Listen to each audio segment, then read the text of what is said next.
से लाला। शाम को मैया त्याग कहें मैया मैं तो बड़ा थक गो, कहा करूं सुबेरे हेती इतने काम है मुंह पे मैया। मैया बोली 3.5 बरस को लाला तो पे कहा काम है मुझे बता। ठाकुर जी करें कहा है पूरे दिन? अभी ठाकुर जी ने चोरी शुरू नहीं करी है, ये उससे पहले की कथा है। तो ठाकुर जी कहा करें पूरे गोकुल में भ्रमण करते करते केवल ये देखें संत आए कि नहीं, वैष्णव आए कि नहीं, ब्राह्मण आए कि नहीं।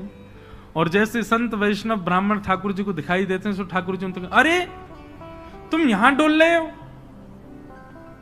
परिचय नहीं है ऐसी बात, अरे आप यहां डोल रहे हो। सामने वाले कहें अरे भैया तुम कौन? अरे नेक्सस लाला। अरे भैया तू हमें जाने? बोले अरे तुम्हें ही तो खोज रहा हूं मैं सुबह रहते। बोले हमें खोज रहा हो भैया काय को? अच्छा एक बात बताओ तुम कहां से आए हो? बोले हम तो अयोध्या से आए हैं। बोले अयोध्या से आए हो, तुमने कभी सुबह रहते पाए हो? बोले ना कछु ना पायो, यही मारे तो मैं डोल रहा हूं। यशोदा मैया तुम्हारी बात नहीं आ रही है, 56 भोग बनाए माने, चलो जल्दी नंद भवन पहुंच जाओ। बोले यशोदा मैया हमारी बात नहीं आ रही? बोले हम बे सुबह अब जल्दी करो मां, सब संतन को भोजन है, जल्दी पहुंच जाओ। ऐसे किसी को भी सबको निमंत्रण दे देते हैं। और यशोदा मैया जब नंद भवन से बाहर आती देखते हैं 100-200 लोग खड़े हैं बिना निमंत्रण के।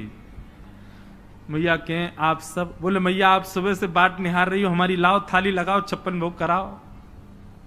अब मैया को यूं लगे मना करूं तो अच्छो ना लगे, लेकिन मैया पूछे अच्छा आपको कौन ने कही मैंने निमंत्रण? बोले आपको लाला आयो।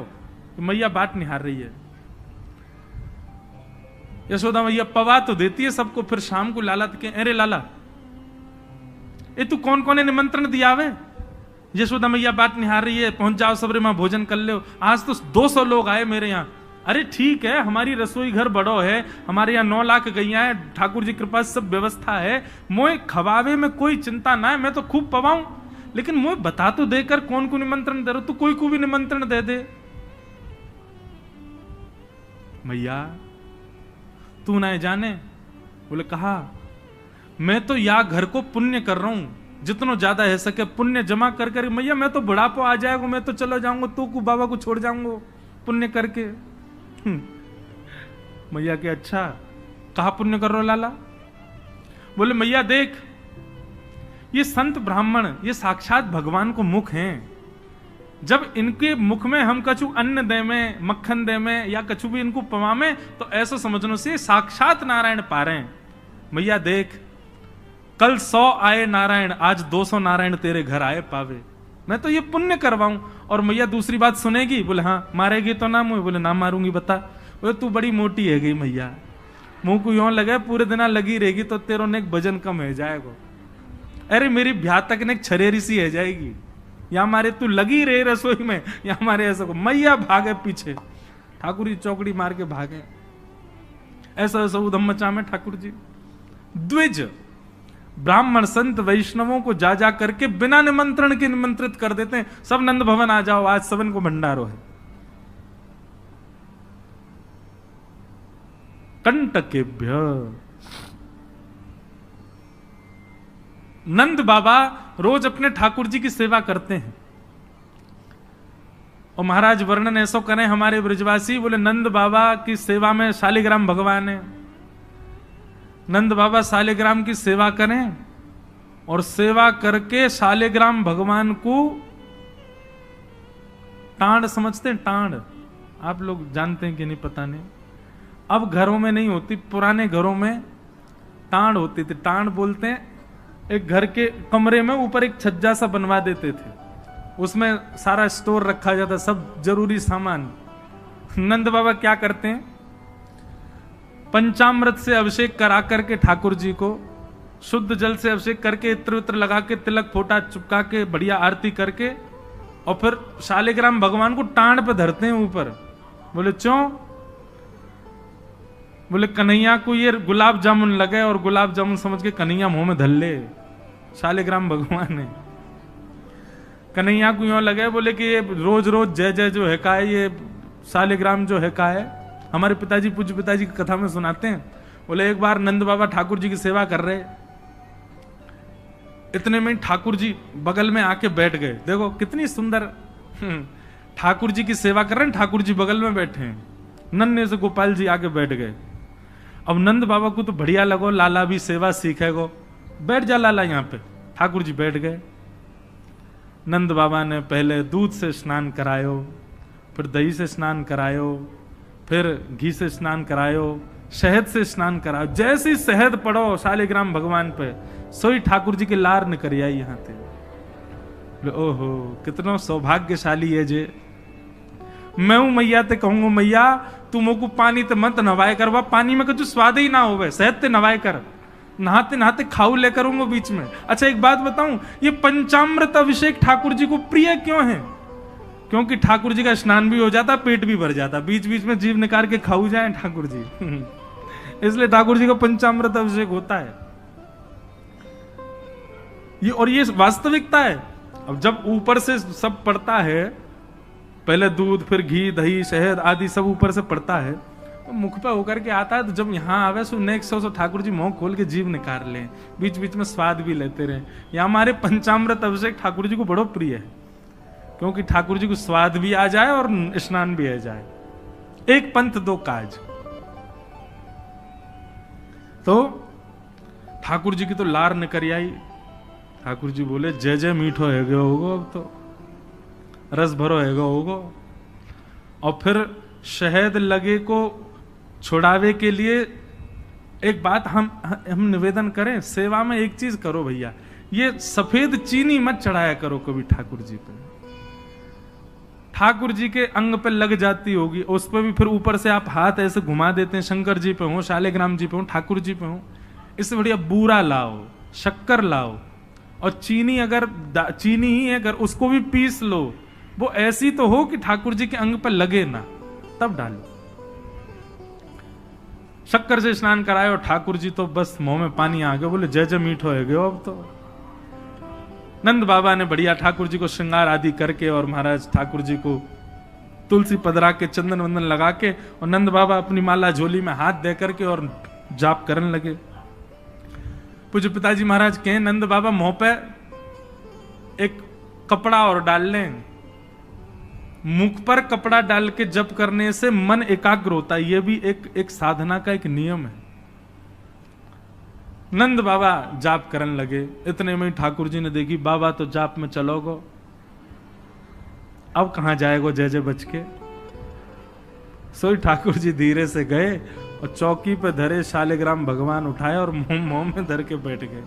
और जैसे कोई पान चूसता है, ऐसे ठाकुर जी यहां से चूस रहे हैं मुंह में धर के शालिग्राम जी को, और बैठ गए नंद बाबा के बगल में ही आंख बंद करके। इनको ध्यान चल रहा है, बोले अभी जय जय बाहर बाहर ते चूस रहा हूं, नेक्स्ट देर में अंदर की मिठास आवेगी, शहद भीतर तक चलोगो, निकर नहीं रहो, और जोर जोर से चूस रहे हैं। इतने में बाबा की माला पूरी है। जैसे ही बाबा की माला पूरी भई, बाबा ने नेत्रन से लगा के माला और अपनो कपड़ा हटायो। जय हो मेरे साले जय जय कहां चले गए? अब तो ढूंढे, पुष्प पुष्प उठा के सब देखी, ठाकुर जी है ही ना वहां पे। अरे यशोदा, ठाकुर जी कहां चले गए? बगल में छोटे भगत जी बैठे हैं, वो बिल्कुल महाराज ध्यान करके बैठे हैं, या तरफ शालिग्राम जी दबा रखे हैं। लाला जी कहा है तेरे मुंह में? बोले कहा, जल्दी दिखा। नंद बाबा ने एक गुलचा बना करके जैसे ही मुंह में दियो, महाराज सोई शालिग्राम जी बाहर आ गए। नंद बाबा तो लिए उनको सिर से लगा में, रोते रोते गए, अरे यशोदा देख आज कहा भयो? बोले कहा भयो? बोले तेरो लाला उद्यमी है, हमारो लाला उद्यमी है, ये बात तो मैं स्वीकार कर चुका हूं, लेकिन इतना बड़ा उद्यमी? यशोदा मैया बोली भयो का? बोले भैया जे मक्खन खा जाए, घी खा जाए, मिश्री खा जाए, दूसरे इनके घर में जा जाके खाया वे, लेकिन आज तो यानी भगवान ही खा लिए, जय जय खा गो, हमारे शालिग्राम भगवान को खा गए हो। यशोदा मैया बोली वो तुमने शहद पे स्नान कराए तो वह लगी होगी, मीठो है गो, जय जय खा जाओ। ठाकुर जी दूर खड़े हैं। वाह दिन से नंद बाबा को नियम है स्नान ध्यान करके ठाकुर जी को टांड पे धर के जाएं कि लाला के हाथ नहीं पड़ जाए कहीं, नहीं तो जय जय खा जाएगा। ऐसी ठाकुर जी की मधुर लीला, इतनी भाव में लीला ठाकुर जी की चल रही है कि सब रीझ जाते हैं। बंधुओं, कभी कभी तो इन लीला को सुन करके, कह करके और अनुभव करके तो नेत्र सजल हो जाते हैं। ये परब्रह्म परमात्मा प्रेम के पूर्ण स्वरूप बन के आए। आहा, वर्णन करते हैं ठाकुर जी ने चोरी का मन बनाया। क्यों? बंधुओं, भगवान के काल में कंस राजा ने ब्रजवासियों के ऊपर कर लगाया था, टैक्स। और क्या टैक्स था कि आप सब लोग अपने घर में गैयाओं को पालो, सारा खर्चा स्वयं करो, और जितना दूध घी दही होगा उसका 70-80% सब मथुरा जाकर के कर के रूप में जमा करना पड़ेगा। मथुरा के लोगों को और बड़े बड़े शहर के लोगों को गैया पालनी नहीं पड़ती थी, ब्रजवासी पालन करके सारा दूध घी दही देते थे। फिर कंस के लोग जो थे वो उसको बेचते थे, उससे धन कमाता था कंस। ब्रजवासी बेचारे गैया को अपने घर में रखते, उसका पूरा ध्यान रखते, और जितना दूध निकलता 70-80% सब कंस को देना पड़ता। थोड़ा थोड़ा बचता ब्रजवासियों के पास। लेकिन नंद बाबा ब्रज के राजा थे, इसलिए उनको छूट थी। वो 9 लाख गैयाओं के मालिक थे, उनके यहां इतना कर नहीं था। एक दिन ठाकुर जी सब ग्वाल बालों के संग खेल रहे थे। खेल खेल में ग्वाल बाल ने गिर गए तो रोने लगे। ठाकुर जी बोले, अरे तुम दूध घी दही खावे वारे, ऐसे कब गिर जाओ? ठाकुर सब बोले, लाला तू खावे दूध घी दही, हमें तो खावे कोई ना मिले, हफ्ता में एक बार मिले बस। क्यों? बोले सब कंस के यहां जमा करवाना पड़े। तब ठाकुर जी ने मन बनाया कि भैया ये दूध घी दही हमारो धन है, और ये साक्षात अमृत है, ये राक्षस के पास नहीं जाना चाहिए। सब ने कही, लाला कौन मारेगो तेरी बात है? कोई ना मानेगो। नेक्स्ट से तू 3.5 बरस को तेरी बातन को कौन मानेगो? ठाकुर जी बोले, बड़े है के तो सबन को माननी पड़ेगी, लेकिन अभी से मुंह को रोक तो करनी पड़ेगी। तो क्या करें? तो बोले अभी बाल अवस्था है, राजी राजी नहीं मानते तो चोरी करके मानेंगे। सबके घरन से जब हम गौरस चोरी कर लेंगे तो फिर कंस को कहा देना पड़ेगा? कछु भी नहीं।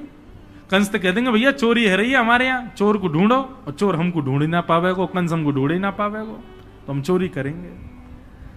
सब ग्वाल बालन को ठाकुर जी ने सिखा पढ़ा दिया और ठाकुर जी ने चोरी करना प्रारंभ किया। सबसे पहले ठाकुर जी ने चोरी अपने घर में करी। यशोदा मैया ने वहां ठाकुर जी पकड़ लिए। तो ठाकुर जी बोले, अपने घर में तो मिशन फेल भयो, अब गोपीन के घर में जानो शुरू करो। ठाकुर जी ने अपनी रजिस्टर्ड एक संस्था बना ली, बाल गोपाल चौर प्रचार प्रसार मंडल, और उसके अधिपति, उसके प्रेसिडेंट बने 3.5 वर्षीय श्री कृष्ण। जैसे ही कोई बालक ब्रजमंडल में जन्म लेता है, तो जैसे बालक जन्म लेता है तो रिश्तेदार नातेदार आते हैं, उसके बाद फिर आशीष देने वाली एक प्रजाति के लोग भी आते हैं, सब घरों में आते हैं। और जब सब चले जाते हैं तब बाल गोपाल चौर प्रचार प्रसार मंडल आता है, और वो मंडल आकर के साथ में गौरज लेकर के आते हैं ठाकुर जी, गौ के खुर की रज, और उस रज से उस बालक का तिलक कर देते हैं। तिलक का करें? बोले 3 साल और इंतजार है, फिर ये हमारी मंडली में जे भी आ जाएगा, जे भी हमारी तरह चोर बनेगा। उसका जन्म लेते ही उसका रजिस्ट्रेशन कर जाते हैं ठाकुर जी। बड़ी अद्भुत लीला है ब्रज की। आहा, ठाकुर जी दूसरे इनके घरन में जाके चोरी करने लगे। ऐसा ऊधम, ऐसा उत्पात पूरे गोकुल में, महाराज नाक में दम है गयो। सब गोपी परेशान है गई, सास नजर डांट रही हैं, पति डांट रहे हैं, अरे कंस काउदना हमारे यहां सैनिक भेज के मरवा देगो, हमारे यहां से इतने दिन से मक्खन नहीं गयो है। गोपियां सब चिंतित भी होती हैं, लेकिन सबको अच्छा भी लगता है, कन्हैया आके चोरी करते हैं। तभी उन गोपियों में एक गोपी थी, उसका नाम था प्रभावती। प्रभावती गोपी एक दिन सब गोपियों से बैठ करके चर्चा, सब गोपियां कह रही थी, मेरे घर की तो ऐसे कर गो, मेरे यहां तो ऐसी मटकी फोड़ गयो, मेरे यहां ऐसा माखन चुरा गयो। प्रभावती व्यंग में हंसने लगी, हंस करके बोली, आज तक मेरे यहां दृष्टि भी नहीं डाली उस कन्हैया ने। अरे तेरो घर कैसे बच गयो? बोले, अरे कन्हैया को अपने प्राण प्यारे होंगे तो मेरे घर के आसपास भी नहीं आवेगो। वो जाने ना है मेरो नाम प्रभावती है। अब ये बात गोपी कह रही थी सब सखियों से। इतने में ही वहीं एक बालक था, वो ठाकुर जी का मित्र था। वो ठाकुर जी के पास दौड़ो दौड़ो गए, वो लाला एक गोपी है प्रभावती वाने यूं कहिए, लाला को अपने प्राण प्यारे होंगे तो आवेगो मेरे यहां चोरी करवे, मेरे यहां आई ना सके, प्राण प्यारे यही मारे ना आवे। ठाकुर जी बोले हमको चुनौती दे रही है? बोले हम बे लाला तू को चुनौती दे रही है? बोले अगलो धावो यही के घर मारनो है। सबसे पहले तो ठाकुर जी ने प्रभावती के देवर को अपना सखा बनाया। देवर कितना बड़ा, वो भी छोटा सा ही था। ठाकुर जी ने उसको अपना सखा बनाया। सखा बना करके उसको बेला फुसला करके बढ़िया उसको बढ़िया मक्खन वक्खन खवा के अपने पक्ष में कर लिया। ठाकुर जी बोले ए सुन, तेरी भाभी प्रभावती एक दिन चुनौती दे रही कि कन्हैया मेरे यहां चोरी करके दिखाए।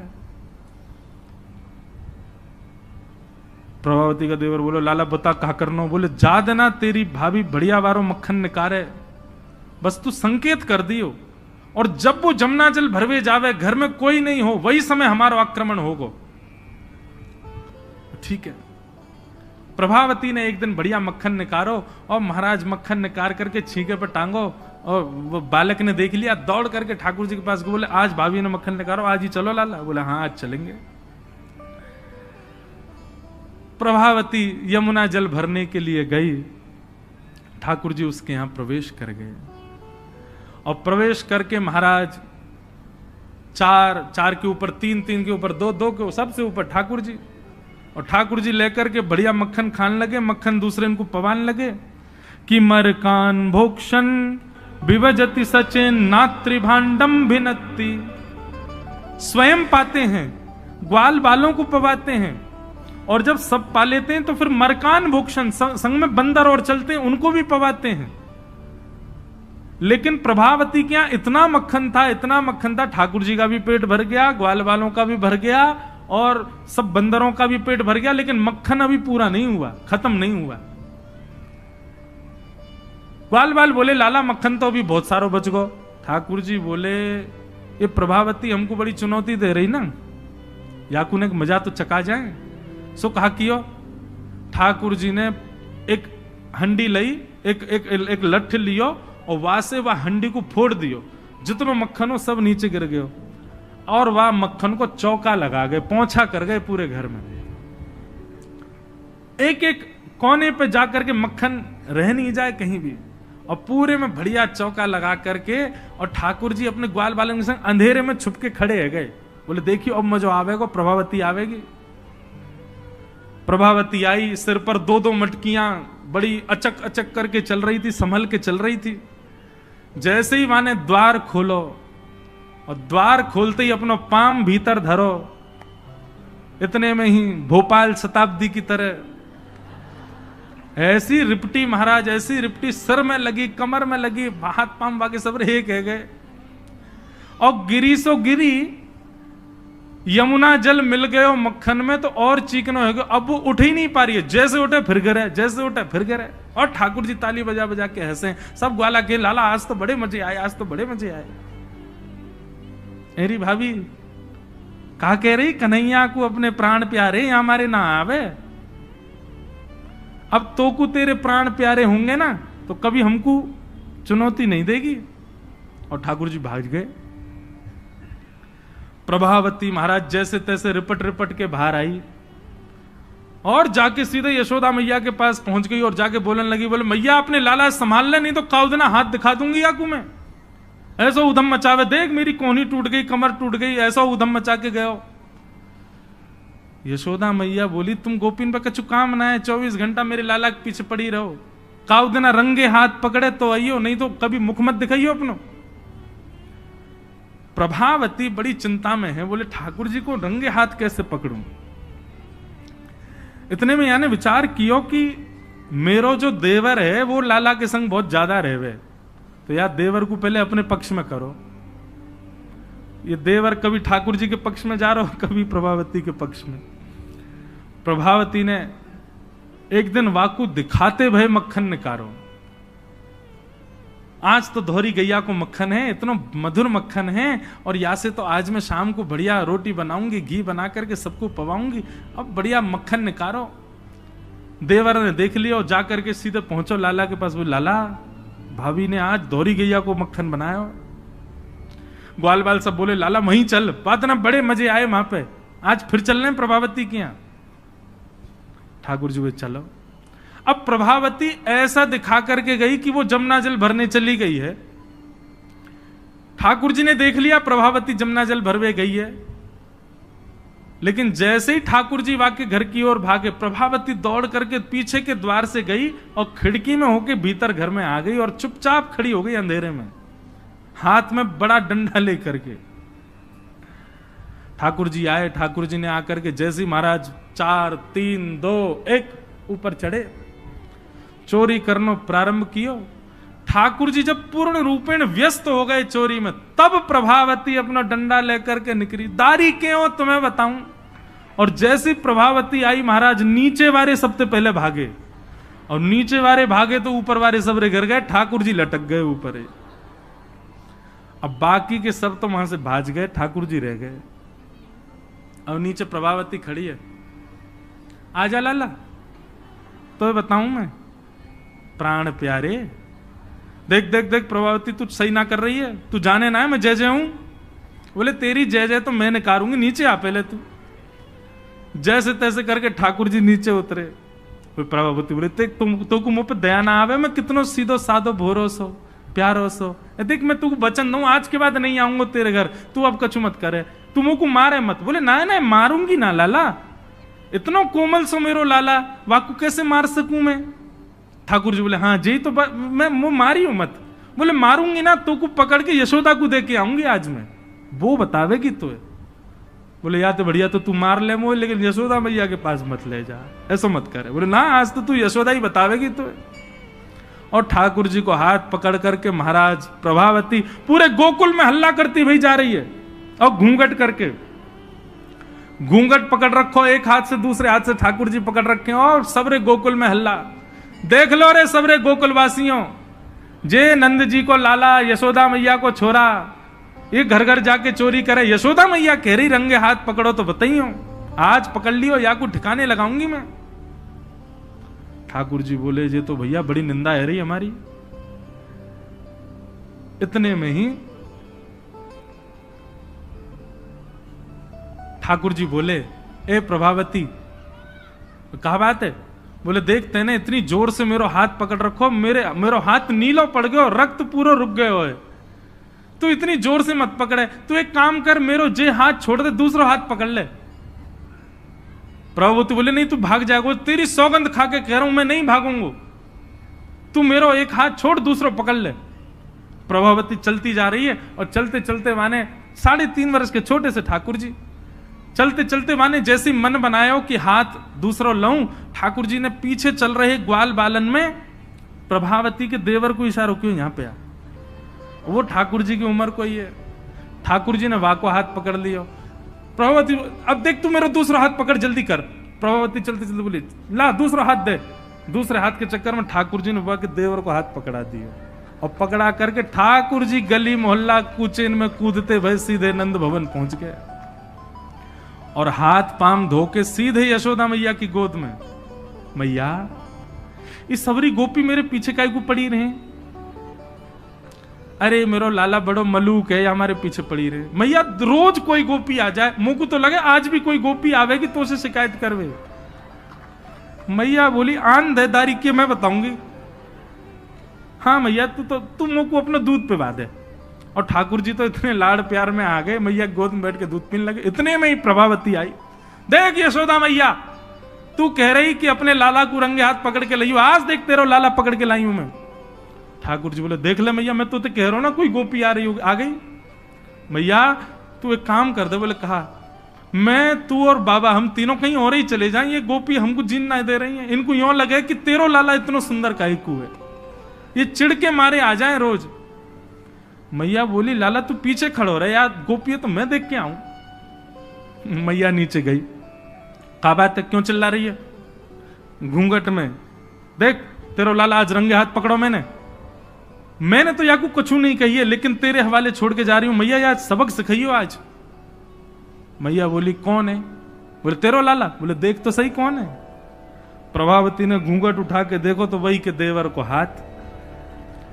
प्रभावती बंदर तू कहां से आया? भाज गयो। अब तो यशोदा मैया ने खूब सुनाई। बोले नहीं नहीं मैया मैंने तुम्हारे लाला ही पकड़ो। बोले तू झूठ बोले, मेरो लाला तो अभी दूध पी रहा मेरी गोदी में बैठ के। कन्हैया। इतने में ठाकुर जी आए भी तो। हाँ मैया कहा कर रहे हो तू? मैया मैं तो तेरी गोद में बैठो दूध पी रहा। मैया ये सबरी गोपी मेरे पीछे पड़ी रही, मैं कहा बताऊं, इन लोगों की तो ऐसी आदत है गई है। और ये प्रभावती तो सबसे ज्यादा। मैया ने खूब डांटी। प्रभावती बोले ये हुआ कैसे? प्रभावती बोले अच्छा मैया क्षमा कर दो मैं जाऊं। प्रभावती चली गई। ठाकुर जी बोले मैया मैं 2 मिनट में आऊं, अभी इन्हें सखांत में ले आऊं। जैसे ही प्रभावती ने दूर पहुंचे सो ठाकुर जी आए आगे से और प्रभावती के आगे आगे खड़े गए। कहो जी कैसी रही आज? प्रभावती बोली तेने ही कियो कैसे? बोले मैंने कैसे कियो वो मत पूछे, लेकिन मैं तो कुछ चुनौती देवे आया हूं। आज तेने मेरो हाथ पकड़ो तो मैंने अपनो हाथ देवर में बदल दियो। कल को अगर तेने मुझे पकड़ो तो तेरो हाथ मेरो हाथ खसम में बदल जाएगा। देवर से तेरे पति को हाथ आ जाएगा हाथ में। तू जाने ना नंद जी को लाला हूं मैं।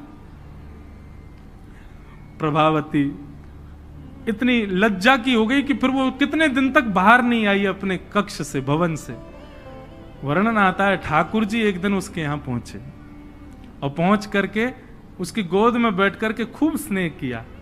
और स्नेह करते तब भी नहीं मानी, खूब नाराज हो गई ठाकुर जी से, मुंह फेर करके बैठ गई। ठाकुर जी बोले एक बार मेरी ओर देख ले। प्रभावती बोली नहीं देखूंगी। बोले बस एक बार देख ले, फिर जीवन भर मत देखियो। जैसी प्रभावती ने ठाकुर जी की ओर देखा, शंख चक्र गदा पद्म धारण करके चतुर्भुज रूप में ठाकुर जी ने उसको दर्शन दिए। बोलो भक्त वत्सल भगवान की। ऐसी ठाकुर जी की मधुर लीला वृंदावन में चल रही है। ऐसी अनेक लीलाएं हैं व्रज की, उनको ठाकुर जी संपादित कर रहे हैं। एक दिन मैया ने ठाकुर जी को ऊखल से बांध दिया। ऊखल से बांध करके मैया चली गई। ठाकुर जी ने ऊखल में बंधे भये ही वृक्षन के बीच से निकले, स्पर्श करती दोनों वृक्ष टूट गए। कुबेर के पुत्र नलकुवर मणिग्रीव प्रकट हो गए। दोनों ने भगवान की स्तुति गाई। ठाकुर जी ने दोनों को क्षमा किया। और ये बात जान करके नंद बाबा उन्होंने मन बनाया कि अब हम गोकुल में नहीं रहेंगे। और नंद बाबा के छोटे भैया ने एक दूसरे वन का नाम बताया जिसका नाम है वृंदावन। और ठाकुर जी, नंद बाबा और यशोदा मैया सब ने वृंदावन जाने को मन बनायो। तो महाराज सब गोकुलवासी बोले हम भी यहां नहीं रहेंगे, हम भी वहीं रहेंगे जहां लाला रहेगो हमारो। और सब गोकुलवासी ठाकुर जी के संग वृंदावन चले गए। आहा, ऐसा सुंदर प्यारो वृंदावन है। लागे वृंदावन निको अली माने, लागे वृंदावन निको। लागे वृंदावन निको अली माने, लागे वृंदावन निको लागे। लागे वृंदावन निको अली माने, लागे वृंदावन निको लागे। लागे वृंदावन निको अली माने, लागे वृंदावन निको। लागे वृंदावन निको अली माने, लागे वृंदावन निको। ओ घर घर तुलसी ठाकुर सेवा, घर घर तुलसी ठाकुर सेवा। घर घर तुलसी ठाकुर सेवा, घर घर तुलसी ठाकुर सेवा। दर्शन गो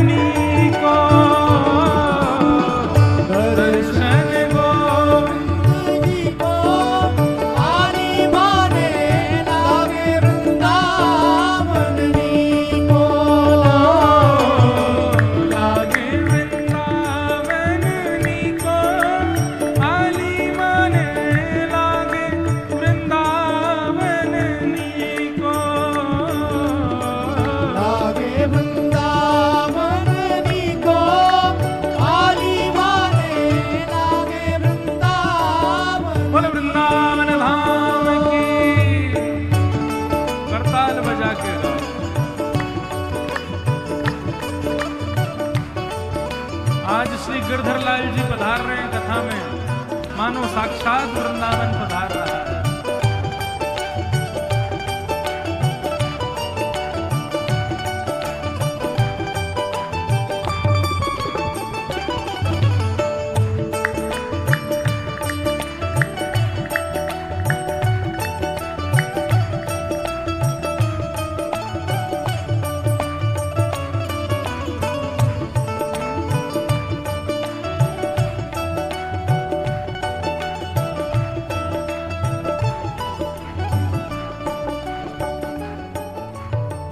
रतन सिंहासन आप विराजे, रतन सिंहासन आप विराजो, रतन सिंहासन आप विराजे, रतन सिंहासन आप विराजे। कैसे?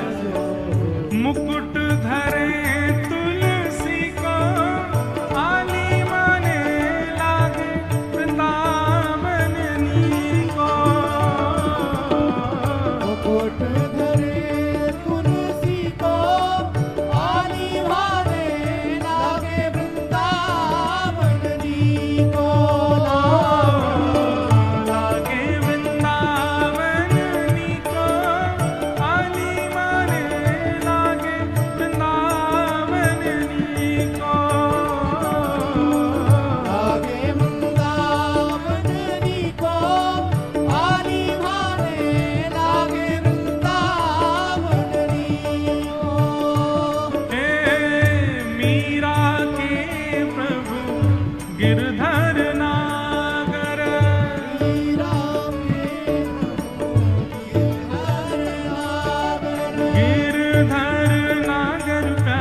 भाई क्या कहती है भैया? ओ भजन बिना नर फीको, वाली माने लागे वृंदावन नीको। भजन बिना नर फीको, वाली माने लागे वृंदावन नीको। लागे वृंदावन नीको,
वृंदावनम संप्रविश्य सर्वकाल सुखावहम। सबको बहुत सुख मिला वृंदावन आकर के। ठाकुर जी अत्यंत प्रसन्न हो गए वृंदावन आकर के। क्यों भैया? वृंदावन ब्रह्मा जी ने नहीं बनाया है, वृंदावन इस पृथ्वी का अंग नहीं है। श्यामा हृदय कमल सो प्रगटो। हम वृंदावन रसामृत पद में क्या गाते हैं किशोरी जी के हृदय से वृंदावन प्रकट हुआ है। और जब किशोरी जी के हृदय से प्रकट हुआ तो श्याम हृदय को भाई वृंदावन प्यारो वृंदावन, वहां का एक एक कण स्वयं श्री जी ने अपने हाथ से रखा है। वृंदावन सामान्य भूमि नहीं है भैया, इसलिए वृंदावन का प्रेम आपके चित्त में है, वृंदावन जाने की इच्छा आपके चित्त में है, वृंदावन के प्रति प्रीति आपके चित्त में, ये बहुत बड़े सौभाग्य की बात है। किशोरी जी की कृपा के बिना वृंदावन प्रिय नहीं लगता है। और अभी कोविड के बाद तो हमारी किशोरी जी इतनी दयालु हो गई हैं, पता नहीं इतनी ज्यादा रस भरी हो गई हैं, अब तो सबको वृंदावन से प्रेम हो गया। अब जिसको देखो उसको वृंदावन जाना है। मैं कह रहा हूं भले ही फोटो खिंचवाने जाना है, उसको वीडियो बनवाने जाना है, लेकिन जाना तो है ना वृंदावन। मैं खुद भी सोचता हूं कि वृंदावन जाओ तो उसके रस को समझ के जाओ, पर मन में एक भाव आता है किशोरी जी की कृपा के बिना वृंदावन नहीं आ सकता। तो अगर कोई व्यक्ति आधुनिक कार्यों के लिए ही वृंदावन जा रहा है तो वह भी तो किशोरी जी की कृपा से आ रहा है ना। इतना ही बहुत है कि आप वृंदावन से प्रेम कर तो रहे हो। लेकिन बंधुओं, एक आध बार का प्रेम वृंदावन से रहा जाए, ये इसमें फिर आप वंचित हो जाओगे। कम से कम वृंदावन जाओ तो उस वृंदावन को सदा अपने चित्त में लेकर के आओ, सदा आपके चित्त में रहे, हृदय में वृंदावन रहे। ठाकुर जी वृंदावन पधारे, भगवान ने वृंदावन आकर के सबसे पहले अघासुर का वध किया, और अघासुर का वध करने के पश्चात ठाकुर जी ने ब्रह्मा जी के मोह को दूर किया। ब्रह्मा जी को यह भगवान पर संशय होने लगा कि यह परब्रह्म नहीं है। क्यों? बोले एक दिन ठाकुर जी मधुमंगल के मुख पे लगी भाई कढ़ी चाट गए। अब ठाकुर जी तो प्रेमी हैं, वो कोई विचार थोड़ी करें। मधुमंगल के मुंह पे कड़ी लग रही, सो ठाकुर जी बोले दारी के तेने मुंह कड़ी ना खवाई, छुप के खाया हो। मधुमंगल बोलो लाला खट्टी कड़ी या हमारे में छुप के खा गए हो कि तुम माने ना है खाए बिना। ठाकुर जी बोले लेकिन मुंह तो फिर मिल गई। बोले कैसे? बोले तेरी मूछ बन नहीं है, तेरे मुंह पे छींटे पड़े, सुन चाटियों मत यहाँ पे आ। और ठाकुर जी ने उसका मुख पकड़ा और अपनी जीभ निकाल के वहां पूरे मुंह चाट गए। मधुमंगल के तो प्रेमाश्रु गिरने लगे। लाला को हृदय, लाला तू इतना प्रेम मत करे कर, काउदना यदि दूर चलोगे तो तेरे वियोग में प्राण निकल जाएंगे हमारे। यहां तो ऐसा प्रेमास्पद रूप ठाकुर जी प्रकट कर रहे थे, पर ब्रह्मा जी को लगा राम राम राम राम, ये परब्रह्म है, ये भगवान है, ये परमात्मा है। एक पद आता है, अष्टसखा गाते हैं, आज दधि मीठो मदन गोपाल। एक दिन ठाकुर जी हंडी गोद में रख के और सब ग्वालों को अपने हाथ से दही खवा रहे थे। ग्वाल बाल सब कहने लगे, बोले लाला हम पे पात्र तो है ना। बोले पतुआ लिया आओ। पतुआ माने पत्ता, पत्ता ले ले करके सब ग्वाल बाल वही में पा रहे हैं ले ले करके। अब महाराज वहां वर्णन आता है, ऐसो दही हम कबहू ना चाखो। सब ग्वाल बाल कह रहे हैं ऐसो दही हमने अपने जीवन में कभी खाया ही नहीं है। क्यों? बोले ठाकुर जी दही दे रहे हैं, जब तक दूसरा ग्वाला आवे तब तक हाथ में लगी दही को ठाकुर जी स्वयं चाट जाए, फिर दही निकाल के फिर दे दें। मतलब ठाकुर जी के अधरामृत से मिली भई दही है, या हमारी मीठी लग रही है। सबन को बांट दियो तो 2-4 ग्वाला रह गए पीछे, उनको दही नहीं मिलो। ठाकुर जी से कहने लगे, बोले लाला हमें तो दही मिलो ही ना, अब हम क्या करें। सो ठाकुर जी वहां पद में वर्णन आता है, ठाकुर जी बोले तुम चिंता मत करो। बोले तो क्या करें? बोले जो नहीं पायो सुनो मेरे भैया, जिनको दही नहीं मिलो वो धानते सुनो। बोले कहा? बोले मेरी हथेली चाट लो, एक उंगली तू चाट ले, दूसरी उंगली तू चाट ले, अंगूठा तू चाट ले, और कौन रहेगा? बोले तू यह चाट ले। एक बोला मैं रह गया, बोले तू यह चाट ले। दो चार है, उनने अपने पत्ता फेंक दिया, बोले हम रह गए। बोले तुम यहां तक चाट ले। अब हंडी में हाथ दे दे कि यहां तक पूरे दही में सन गए। ठाकुर जी बोले लो जाकू जहां ते मिले मेरे हाथ से दही है चाट ले। अब ठाकुर जी अपना हाथ चटवा रहे हैं और ग्वाला सब अपने मुख से जीव निकाल निकाल के चाट रहे हैं। ब्रह्मा जी को लगा ये परब्रह्म है, ये परमात्मा है, हो ही नहीं सकता, ये जरूर कोई भैलूपिया है, हम देवताओं को पागल बना रहा है भगवान बन करके, और मैं इसकी परीक्षा लूंगा। बंधुओं, प्रेम में सब जाहिर है।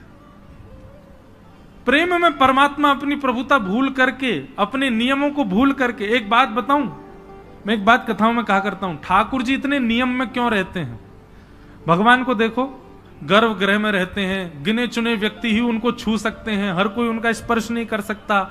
सुबह 4 बजे उठना है तो उठना है, पूरी दुनिया 4 बजे उठने का मन बनाती है, पर 4:30-5 से पहले कोई नहीं उठता। पर ठाकुर जी हजारों वर्षों से सारे मंदिरों में जो नियम उठने का, उसी पे उठते हैं ठाकुर जी। उसी नियम से भोजन, उसी नियम से शयन, इतने नियम, पूरे विश्व को मुक्त करने वाले भगवान स्वयं इतने बंधन में रहते हैं। मेरे मन में एक बात आती है कि ठाकुर जी बंधनों में इसलिए हैं, नियमों में इसलिए हैं, हमको और आपको चुनौती दे रहे हैं। बोले तुम्हारे अंदर प्रेम की सामर्थ्य हो तो मेरा नियम तोड़वा के दिखाओ, तुम में सामर्थ्य हो तो मेरे नियम को तोड़ के दिखाओ। नियम बनता ही तोड़ने के लिए बंधुओं, लेकिन उसको हट नहीं तोड़वा सकता, उसको जिद नहीं तोड़वा सकती, नियम को केवल प्रेम तोड़वाता है। कोई व्यक्ति कितना भी नियम में हो, लेकिन अत्यंत प्रेमी आ जाए तो वो अपना नियम तोड़ देता है।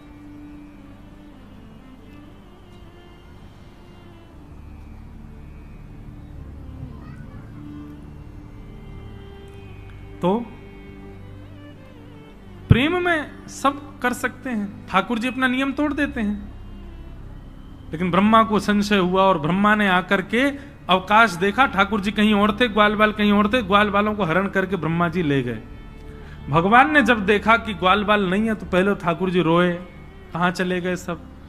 उसके बाद ठाकुर जी ने अपने अंदर से ही ग्वाल बाल प्रकट कर लिए और 1 वर्ष तक भगवान ही ग्वाल बालों के रूप में विचरण करते रहे। 1 वर्ष बाद ब्रह्मा जी देखने आए, देखूं तो सही बहलूपिया कृष्ण क्या कर रहा है। तो जितने ग्वाल बाल ऊपर ब्रह्मलोक में थे वो सब नीचे भी थे। ब्रह्मा जी समझ गए, बोले ओहो ये तो अपराध कर दिया मैंने, अब भगवान से मुझको क्षमा मांगनी चाहिए। क्षमा मांगने के लिए ब्रह्मा जी जैसे ही ग्वाल बालों को लेने के लिए ब्रह्मलोक गए, तो ब्रह्मा जी से पहले ब्रह्मा का रूप धारण करके भगवान चले गए ब्रह्मलोक और द्वारपालों से कह दिया आजकल नकली ब्रह्मा बहुत घूम रहे हैं, दूसरा कोई आवे तो मार पीट के भगा देना उसको, हमसे आज्ञा लेने की भी आवश्यकता नहीं है, सीधे प्रहार कर देना। असली ब्रह्मा जब पहुंचे, द्वारपाल सीधे भागे पीछे उनके डंडा लेके, वो नकली ब्रह्मा भागे यहां से। ब्रह्मा जी बोले अरे मैं ही ब्रह्मा हूं, तुम जानते नहीं हो किसके पीछे भाग रहे हो? ए तुम चतुरानन हूं मैं। बोले तुम चतुरानन नहीं हो, तुम ब्रह्मा नहीं हो, ब्रह्मा तो भीतर बैठे। ब्रह्मा जी बोले भीतर बैठे मतलब? बोले हाँ अभी अभी आए थे, उन्होंने ही हमको बताया बहलूपिया घूम रहे हैं, तुम बहलूपिया हो। ब्रह्मा जी ने अंत में स्वीकार कर लिया कि हाँ मैं नकली हूं, पर मुझे असली का दर्शन करा दो, मैं उनके दर्शन करने आया हूं। जैसे इस ठाकुर जी के सन्मुख लेकर के ब्रह्मा को गए, तो ब्रह्मा के रूप में सबको दिख रहे थे भगवान, लेकिन स्वयं ब्रह्मा को ठाकुर जी साक्षात चतुर्भुज नारायण के रूप में दिखाई दे रहे थे ब्रह्मलोक में। ब्रह्मा जी ने जाकर के कान पकड़े, क्षमा कर दो भगवान, मुझसे गलती हो गई, अपराध हो गया। और ब्रह्मा जी ने यहां स्तुति गाई है, नो मिड्यते भ्रभुपुषे टडिदंबराय गुंजावतम परिपिच्छल सन्मुखाय। कम से कम 3 दिन तक इस स्तुति पर चर्चा हो सकती है, इतनी सुंदर स्तुति है ब्रह्मा जी की। लेकिन ब्रह्मा जी की स्तुति में आपको क्या दिखेगा पता है? प्रेम से बात शुरू करेंगे, चतुराई पे जाके खत्म करेंगे। एक उदाहरण सुनो। ब्रह्मा जी कहते हैं उक्षेपणम गर्भ गतस्य पादयो किम कल्पते मातुरदोक्ष जागसे। हे नाथ, एक बात बताइए, क्या गर्भ में बैठा बालक जब लात मारता है तो मां उससे नाराज हो जाती है? गर्भस्थ माता के गर्भ का बालक कभी अंदर कुछ किलोल करे, कभी हाथ पांव चलावे, तो क्या उसकी मैया उससे नाराज होती है? भगवान बोले नहीं, कभी नहीं होती। तो बोले नाथ, ये पूरा ब्रह्मांड आपके गर्भ में है और इस ब्रह्मांड का हर व्यक्ति आपका बालक है, और मैं ब्रह्मा भी आपके गर्भ में ही हूं। यदि मुझसे थोड़ा सा अपराध हो गया तो आप मुझसे नाराज क्यों हो गए? चतुराई देखी, इसीलिए तो वो चतुरानन है। ब्रह्मा जी की वाणी सुनकर के भगवान बोले तुम्हारी शब्दावलियों में चतुराई बहुत है ब्रह्मा, लेकिन मैं तुमको क्षमा नहीं करूंगा। और भगवान ने ब्रह्मा जी को क्षमा किया ही नहीं, चले गए। ब्रह्मा जी रोते रहे। ठाकुर जी वापस आकर के लीला अपनी करने लगे। पौगंड लीला हुई, 6 वर्ष के ठाकुर जी हो गए। एक दिन धेनुकासुर का वध किया। उसके वध के पश्चात ठाकुर जी काली देह में कूद गए और वहां जाकर के कालिया नाग का मर्दन किया। सब ब्रजवासी आकर के रुदन करने लगे। भगवान ने तांडव नृत्य करके कालिया नाग के ऊपर दर्शन कराए। वेणु गीत की कथा आई, सुंदर वेणु वाद्य करते हुए जिस प्रकार गोपियों के साथ ठाकुर जी लीला करते हैं उसका वर्णन आया। तत्पश्चात मथुरा की गोपियों पर भगवान ने कृपा की और एक दिन ठाकुर जी गौ चारण करके लौट रहे थे और पूरे ब्रजमंडल में देसी घी की सुगंधी आ रही है। सब बढ़िया बढ़िया पकवान अपने अपने घरों में बना रहे हैं। ठाकुर जी ने जाके पूछी, भैया ये 56 भोग कौन के काजे बनने हैं? किसी ने उत्तर नहीं दिया तो ठाकुर जी नंद बाबा के पास गए। नंद बाबा ने जाकर के नंद बाबा ने लाला को बताई, पर्जन्यो भगवान इंद्रो मेघास्तस्यात्ममूर्तय। लाला, पर्जन्यो भगवान इंद्रो मेघास्तस्यात्ममूर्तय। ये पर्जन्य यानी कि इंद्र हमारे भगवान हैं। ये 56 भोग के दर्शन हो, मुंह में पानी नहीं आ जाए आपके। ये सबसे पहले ठाकुर जी का भोग लगेगा। अभी आप लोग ध्यान कथा की ओर ही रखो। अभी गिरधर लाल जी भी पधारेंगे, उनका मंगल दर्शन हो। आज ये आगे की तरफ इसलिए लगाई गई ताकि आपको सबको वहीं से ही लाल जी का दर्शन हो जाए।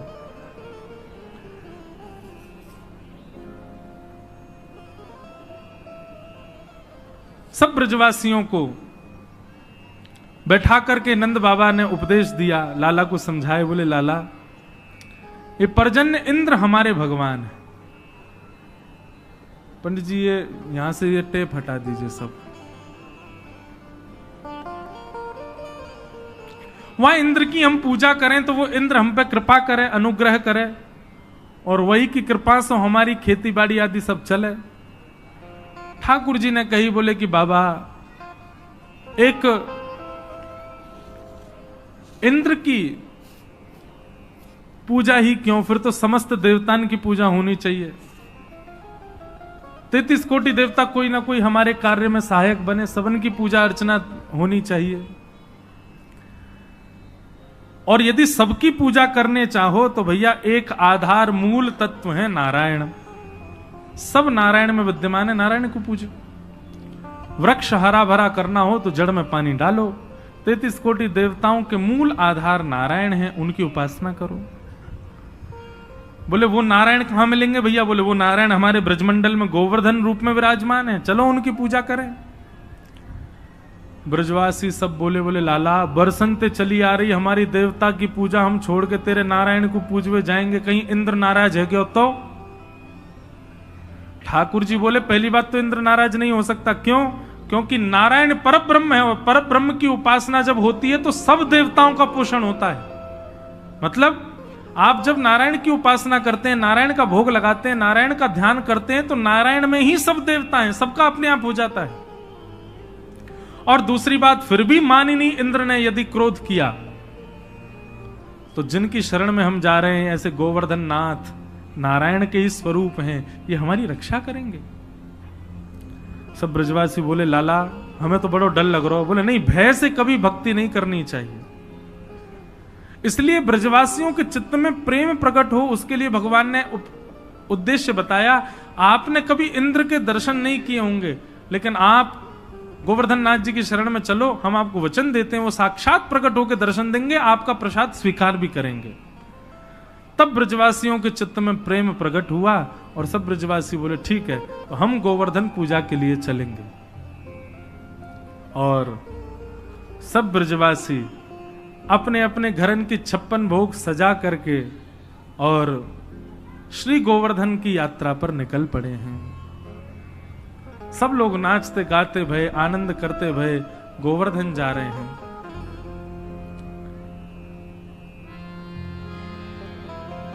मैं तो गोवर्धन को जाऊं मेरी वीर, नाय माने मेरो मनुआ। मैं तो गोवर्धन को जाऊं मेरी वीर, नाय माने मेरो मनुआ। मैं तो गोवर्धन को जाऊं मेरी वीर, नाय माने मेरो मनुआ। मैं तो गोवर्धन को जाऊं मेरी वीर, नाय माने मेरो मनुआ। ओ नाय माने मेरो मनुआ, अजी नाय माने प्यारो कनुआ।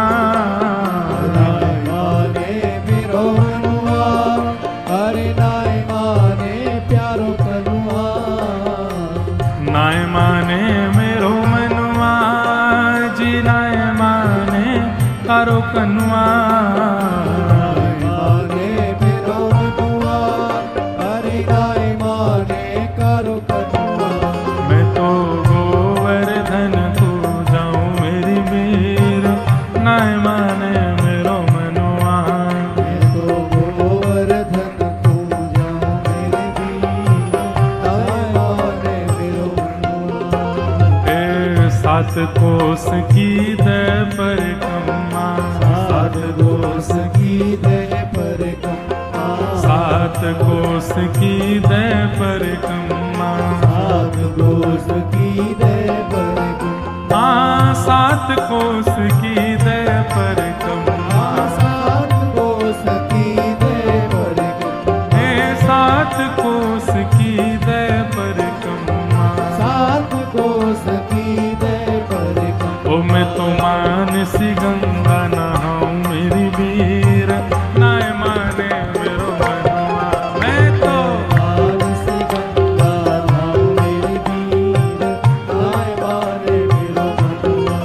मैं तो गोवर्धन को जाऊं मेरी वीर, नाय माने मेरो मनुआ। मैं तो गोवर्धन को जाऊं मेरी वीर, नाय माने मेरो मनुआ। के 7 शेर की करूं कढ़ैया, 7 शेर की करूं कढ़ैया। हाँ 7 शेर की करूं कढ़ैया, 7 शेर की करूं कढ़ैया। ओ 7 शेर की करूं कढ़ैया, 7 शेर की करूं कढ़ैया। हाँ 7 शेर की करूं कढ़ैया, 7 शेर की करूं कढ़ैया। ओ मैं तो संतन न्योत जिमाऊं मेरी वीर, नाय माने मेरो मनुआ। मैं तो संतन न्योत जिमाऊं मेरी वीर, नाय माने मेरो मनुआ। ओ मैं तो गोवर्धन को जाऊं मेरी वीर, नाय माने मेरो मनुआ। मैं तो गोवर्धन को जाऊं मेरी वीर, नाय माने मेरो मनुआ। ओ नाय माने मेरो मनुआ, जी नाय माने कारो कनुआ। नाय माने मेरो मनुआ, अरे नाय माने कारो कनुआ। मैं तो गोवर्धन को जाऊं मेरी वीर, नाय माने मेरो मनुआ। मैं तो गोवर्धन को जाऊं मेरी वीर, नाय माने मेरो मनुआ। ओ गिरिराज धरण प्रभु तुम्हारी शरण, गिरिराज धरण प्रभु तुम्हारी शरण। गिरिराज धरण प्रभु तुम्हारी शरण, गिरिराज धरण प्रभु तुम्हारी शरण। ओ गिरिराज धरण प्रभु तुम्हारी शरण, गिरिराज धरण प्रभु तुम्हारी शरण। ओ गिरिराज गिरिराज धरण प्रभु तुम्हारी शरण, गिरिराज धरण प्रभु तुम्हारी शरण। हो रखो लाज हमारी गोवर्धन, रखो लाज हमारी गोवर्धन, रखो लाज हमारी गोवर्धन, रखो लाज हमारी गोवर्धन। हो गिरिराज धरण प्रभु तुम्हारी शरण, गिरिराज धरण प्रभु तुम्हारी शरण, हो गिरिराज धरण प्रभु तुम्हारी शरण। गिरिराज धरण बोलो गिरिराज धरण की। सब ब्रजवासी अपने अपने 56 भोग लेकर के गोवर्धन पहुंचे।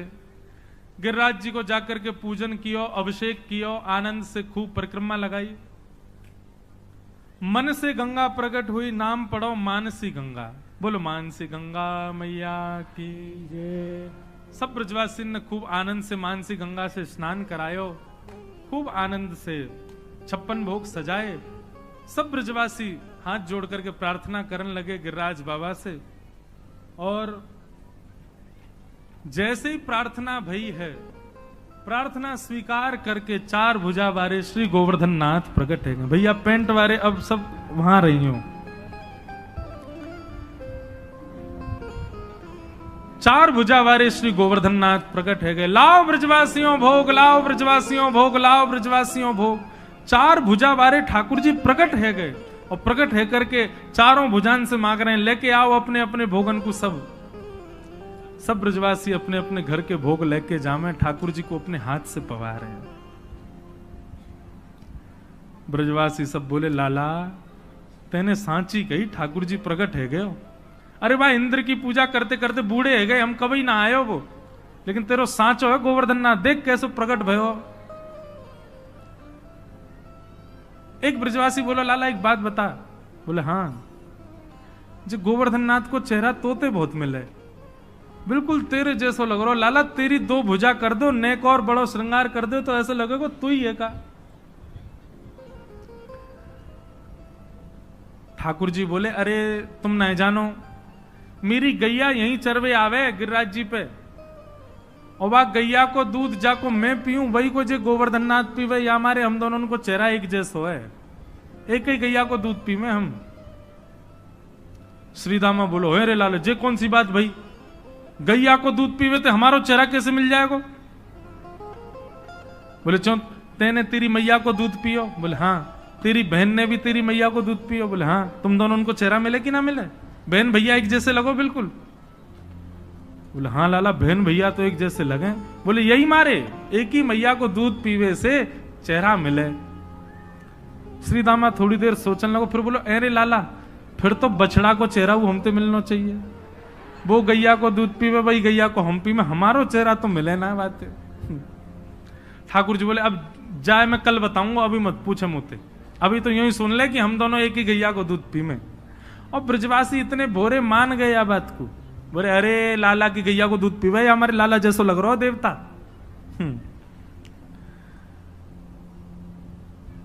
मधुमंगल बोलो लाला मुंह तो ऐसा लगे तेरो देवता बहुत दिना को भूखो दिखे, देखियो कैसे खा रहा है, इकत छोड़ेगा हमारे काजे।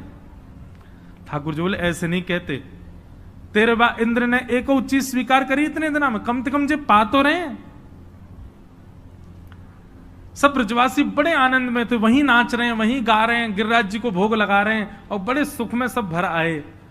आप ही पूजे आप पुजावे, ठाकुर जी स्वयं पूज रहे हैं। कितना सुंदर दृश्य रहा होगा। अच्छा देखो, एक ना नासिक की कथा में हमने व्यास मंच से एक कथा सुनाई थी और उसमें कहा था राम कृष्ण दोनों मिले और उनके मिलन का कोई चित्र बना के लाए, ऐसा हमने कहा। आप विश्वास माने अभी तक हमारे पास में 35 चित्र आ चुके हैं बन करके, और इतने सुंदर सुंदर बालकों ने चित्र बनाए, राम कृष्ण दोनों एक दूसरे गले में गलवैया हाथ डाल करके। वो कथा तो फिर नासिक वाली सुनो, उसमें वो सुनाई है हमने, दोनों का मिलन हुआ, ठाकुर जी का और श्री राघव जी का। अच्छा, उस चित्र में हमने एक बात कही थी कि देखने वाले को पता ना लगे कि कृष्ण कौन है और राम जी कौन है।